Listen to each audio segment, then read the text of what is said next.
Welcome back to Hardware Unboxed. With the recent launch of new GPUs from both AMD and Nvidia, it's time to take a detailed look into what graphics cards are the best value right now, using the latest up-to-date real-world pricing in several regions. Since our last update in the middle of 2023, pricing has changed quite a bit for older models. Some products are no longer in stock at all, and of course we haven't yet had a chance to see how GPUs like the RTX 4090 and RX 7900 XTX stack up compared to the entire array of available GPUs, including more mainstream models.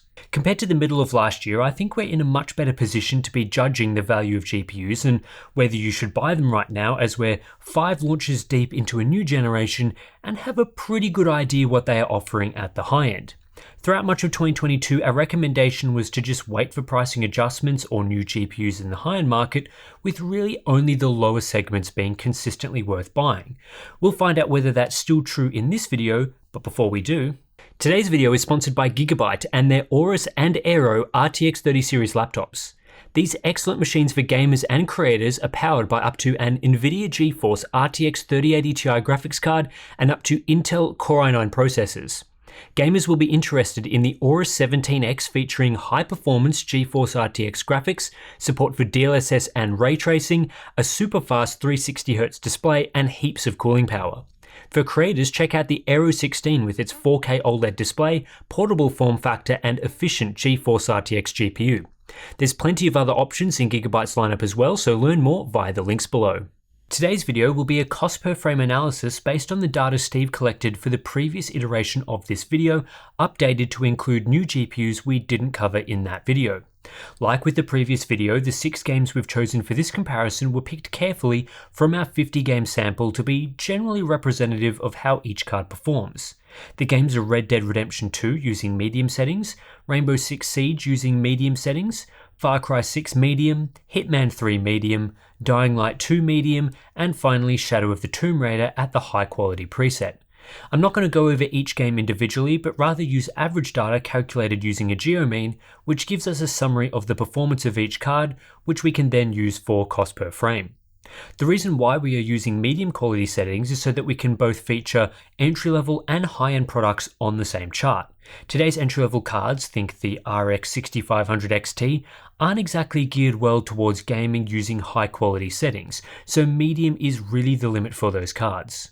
Meanwhile, higher tier models typically fare just fine on medium, though of course many people will choose to play using ultra. We also have some 4K data, which will be most useful for high-end cards. Finally, all testing was conducted using the Ryzen 7 5800X 3D with DDR4 3600, CL16 memory and resizable bar enabled. Also, please note that the pricing information discussed here was taken a couple of days ago, so pricing may have moved slightly over the last few days, though in general it should be pretty accurate at this point. Get prepared for a pretty graph-heavy analysis, so here we go. I'm going to start here by looking at MSRP pricing in the US market using our 4K data. This is what various graphics cards should be priced at if they were still using launch prices, and gives us an idea of what each company was intending. What's interesting here is that the RTX 3060 Ti is clearly the best value product across the last 2 generations if everything was at MSRP. The RTX 3060 also fares well, with other products around that $400 mark not really offering a compelling experience. For example, the RX 6600 from AMD would have offered a 17% higher cost per frame than the RTX 3060 in an MSRP market, which is why it got trashed in reviews. Boy, things are a bit different today. Also interesting to note is that the RX 7900 XTX looks reasonably favourable here with a cost per frame of $7.04, which, as we've said in our day 1 reviews, is the best value of the new generation models. The RTX 4070 Ti is slightly worse, offering 4% higher cost per frame.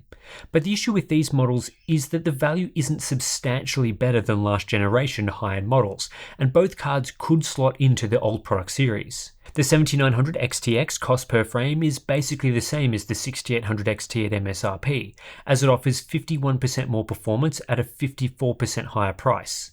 The RTX 4070 Ti offers the same cost per frame as the RTX 4070, with its 56% higher performance for a 60% higher price. This captures why so many people are left with a sour taste in their mouth with this new generation. And it only gets worse for the other models. The 7900 XT is in no man's land with worse cost per frame than the XTX, with the RTX 4080 and 4090 being rather poor value, though admittedly better value than previous generation flagships. These charts are even less favourable when looking at 1440p performance. At 4K, the RX 7900 XTX's MSRP looked okay, but it falls into the middle of the pack at 1440p, as does the RTX 4070 Ti, which now actually offers slightly better value. But beating all these cards are previous generation offerings at their MSRP, such as the 6800 XT, RX 6800, and RTX 3070. But the MSRP of these cards isn't that relevant in today's market as GPU pricing has changed. So let's revisit this data using current GPU pricing collected from US retailers such as Newegg, Amazon, and Micro Center using the lowest available pricing. What's clear from gathering this data is there's been a push to rid the market of high-end previous generation models. The RTX 3090, 3080 Ti, and 3080 12GB are all in low supply and sitting well above their previous best price, so shouldn't be considered. This has the effect of making some models from the new generation look better. If we start with the focus on the high end, both the RTX 4090 and RX 7900 XTX are only available well above their MSRP at the moment, which makes them terrible buys. The RTX 4090 at over $2,000 US is a horrendous deal, and no better value than older high-end cards like the RTX 3080 Ti, though admittedly it is a much faster GPU. The RX 7900 XTX is also impossible to recommend at $1,300 US. Supply of the $1,000 models has dried up, and for $1,300 its value equation is really bad, coming in with equivalent cost per frame to the RTX 4080, which is available at its awful $1,200 MSRP. All of these GPUs are now placed in much worse value positions than previous high-end models. For example, the RX 6950 XT at $700 has 37% better cost per frame than the 7900 XTX. Ouch. This AMD flagship from the RDNA 2 era also beats the 4070 Ti and 7900 XT by 11% in terms of cost per frame, making it the clear standout option in the $700 plus market and really the only GPU you'd consider from a value standpoint. With that said, it's interesting how in the current market, the tables have flipped on the 7900 XTX versus 7900 XT, with now the XT model clearly the better choice, though hardly a standout. However, for high-end buyers, simply targeting a price isn't everything, and I think you wouldn't necessarily be considering a 6950 XT instead of an RTX 4090, even though the 6950 XT is the best value GPU priced at or above $700 US. The 4090 is nearly 70% faster at 4K, with the 4080 and 7900 XTX around 30 to 35% faster. There's still reason to buy these more expensive models for their performance, it's just that you won't be getting a good deal, and it stings to see the RTX 4080 basically being the best model in cost per frame for 4K gamers wanting to max out a high refresh rate display. In the middle of the market, obviously we don't have new GPUs targeting $400 to $600 yet, so we're stuck with older models, but luckily most are still in stock. Around this price range, AMD does have an advantage at the moment with deep discounts for RDNA 2 products making them worth buying. The RX 6750 XT and RX 6800 are the two models that stand out here, especially the 6750 XT. At around a 60 FPS average at 4K, it offers 5% cheaper cost per frame than Nvidia's best option, the RTX 3060 Ti. Value is also worlds better than the RTX 3070 and 3070 Ti, which also sit in this price range. Really, you wouldn't consider those models at the moment if you had about $500 to spend. You'd grab the 6800, which is both cheaper and faster than the RTX 3070. This is also true at 1440p, with the RX 6750 XT maintaining an 8% cheaper cost per frame relative to the 3060 Ti. The 3070 and 3070 Ti just aren't worth considering, as 35% higher cost per frame compared to the RX 6800 is too great of a discrepancy even when factoring in ray tracing performance and other Nvidia exclusive features. What's great about AMD's GPUs in the mid-range is that their value isn't significantly worse than mainstream models in the sub $400 category. If you grab a 6750 XT for $410, its cost per frame is only 15% higher than the 6650 XT, or just 6% higher for the 6700 XT. Nvidia's situation is a real mess, as the RTX 3060 Ti is both not really a class-leading value option, but also their best value product right now for 1440p gamers. The RTX 3060 and 3050, both of which still aren't at MSRP yet, are worse value, and in the case of the 3050 quite considerably so. This hands AMD an easy win for buyers looking to only spend around $200 to $300 US on a graphics card. The 6650 XT is not only faster than the RTX 3060 at 1440p, it's also 27% cheaper in cost per frame. Similarly, the RX 6600 is much faster than the RTX 3050, yet offers a whopping 36% discount in cost per frame. This sort of pricing for mainstream RDNA 2 is going to put real pressure on next-gen entry-level GPUs, as pricing has already been slashed compared to MSRP, and all models are sitting at almost tier below pricing. We'd need to see basically 2 tiers worth of improvement from a next-gen card.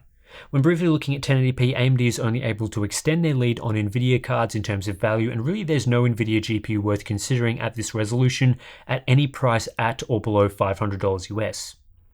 What about in other regions? Well, let's take a look at value in Australia using the latest data from PC Case Gear. Unlike in the United States, where some models in low stock are still being sold at scalper prices, there's a large chunk of models, mostly in the high end, that are simply out of stock or removed from listings.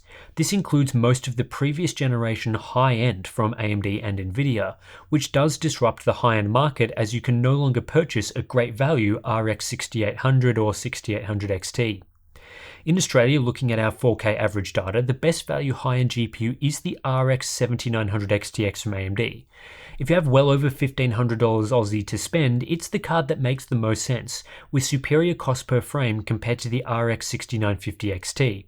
With that said, locally the 7900 XTX is priced 29% higher for 35% more performance on average, which is hardly a standout and continues the pricing issue for new models that we saw in the US market.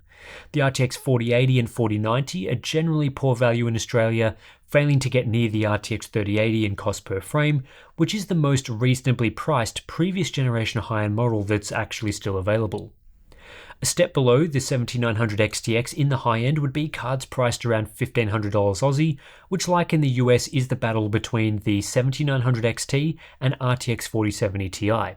Pricing for Nvidia's newest GPU is actually quite reasonable in Australia, considering the price of the RTX 4080 and its value. The 4070 Ti is cheaper than the 7900 XT and is therefore able to deliver equivalent cost per frame, which, when you add in Nvidia's other features, does make it the better buy.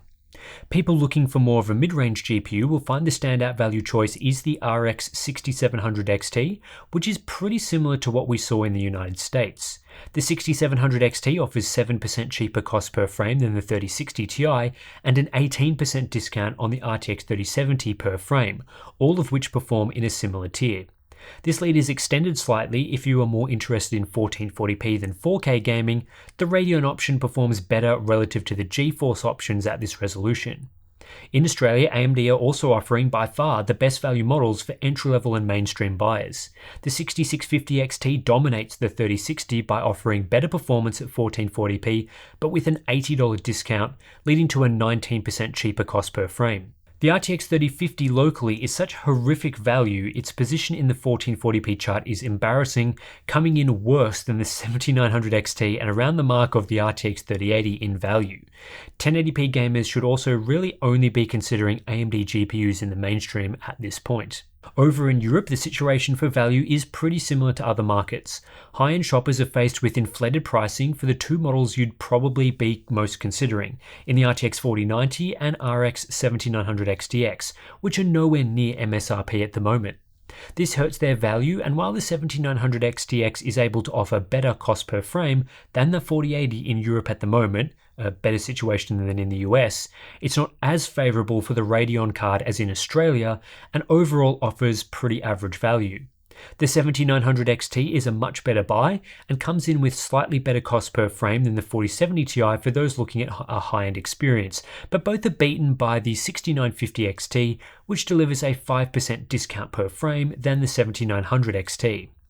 So yeah, like the other regions, it's not exactly a pretty picture for people wanting to buy in the €800 plus price range. The new options on the market are fairly mediocre in value and are often beaten or equivalent in cost per frame value to previous gen high-end models. The good news is that mid-range European shoppers are treated to the same discounted AMD pricing as in the US and Australia. This makes the 6700 XT the standout buy over the 3060 Ti, which here is also the best value Nvidia product. The RDNA 2 card offers 10% cheaper cost per frame, which is the best value proposition in favour of AMD in this price class across the regions we've looked at. Same story at 1440p, where the 6700 XT is both faster and cheaper than the 3060 Ti. Mainstream shoppers, again similar to other regions, where the 6600 and 6650 XT are far and away the best choice compared to the 3060 and 3050 in the below €400 price category. There is really no reason to purchase the 3060 that offers 14% higher cost per frame than the 6650 XT, while the 3050 is also atrocious value here.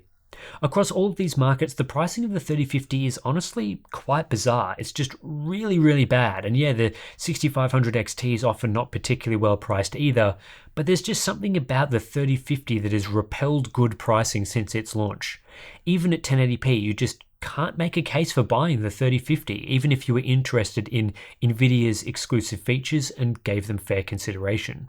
So that's where GPU value is currently sitting across three regions, and while there are a few differences between the US, Europe and Australian markets, we're seeing similar pricing trends in each market segment. The mainstream market is looking really good at the moment in terms of overall value, with cards in the sub $300 range offering the best value overall. AMD are continuing to be aggressive on pricing, with cards such as the Radeon RX 6600 sitting nearly a full tier below MSRP, which definitely makes them worth considering as we wait for next generation cards. Based on the pricing we saw from the latest high-end releases, it doesn't seem like we'll be getting much of an improvement in cost per frame this generation, at least for now, so I think it's relatively safe to buy something like an RX 6600, knowing it's unlikely to be significantly beaten by a new model. The mid-range is where Nvidia is most competitive and offers their best value product, which right now is the RTX 3060 Ti, though generally speaking its cost per frame is not as strong as the competing Radeon 6700 XT and 6750 XT. These models are the most at risk of being superseded by future graphics cards soon, though their value is still quite strong, so I think people buying now won't be stung too hard.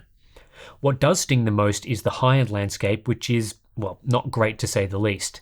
When we looked at MSRP level pricing, it's pretty clear that both Nvidia and AMD weren't overly interested in making a big step forward in value with the new RTX 40 and RX 7000 series of GPUs. These new SKUs could have easily slotted into the previous series pricing structure, offering big performance gains alongside big price increases.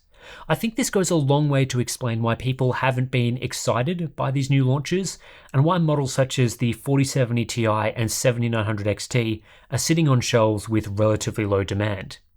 To make matters worse, the two models that are the most interesting, the RTX 4090 and 7900 XTX, are both only available at prices well above their MSRP in several regions. This further reduces their value proposition to the level where it's just not worth considering them right now. This isn't great, especially for the 7900 XTX, which at MSRP was positioned to be a better value version of the RTX 4080. Now that it's priced more like $1,300 in terms of stock you can actually buy right now, it's, well, worse value than the RTX 4080 in cost per frame, and the 4080 is a horrific card for value. However, there is plenty of time for AMD and Nvidia to adjust their price strategy and breathe some life, interest, and demand into the GPU market. Slotting new cards into the existing price structure has been a fail so far. When we start getting mid-range GPUs, it's clear those cards need to deliver standout value. In my opinion, this is what a $500 GPU needs to look like in 2023 based on current value and pricing trends. In effect, this would be a vendor offering RTX 3080 12GB or RX 6800 XT-like performance at $500 US. This would blow other models out of the water in value, offering a 15% discount in cost per frame compared to the RX 6800, which is available around $500 right now, while also giving a healthy boost relative to the abundant RX 6700 series.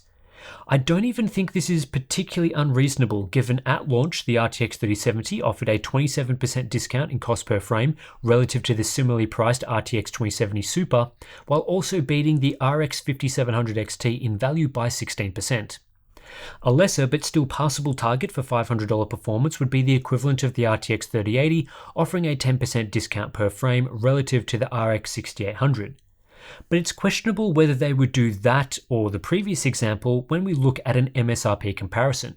Here, this mythical future GPU would deliver a 26% discount per frame relative to the RTX 3070 at the same launch MSRP, so pretty similar to Ampere versus Turing in this price range. However, it would mean we're getting a card that's only 13% slower than the RTX 4070 Ti at a 38% lower price, which, well, it isn't in line with what either GPU brand has done so far this generation. What seems more realistic is, well, this, unfortunately. A GPU that offers 5 more FPS than the RTX 3070 on average at the same price, leading to a 7% discount in cost per frame. This is based on the RTX 4070 Ti offering a 6% discount per frame relative to the RTX 3080 at MSRP, while also noting the similarity in cost per frame between the 7900 XTX and 6800 XT.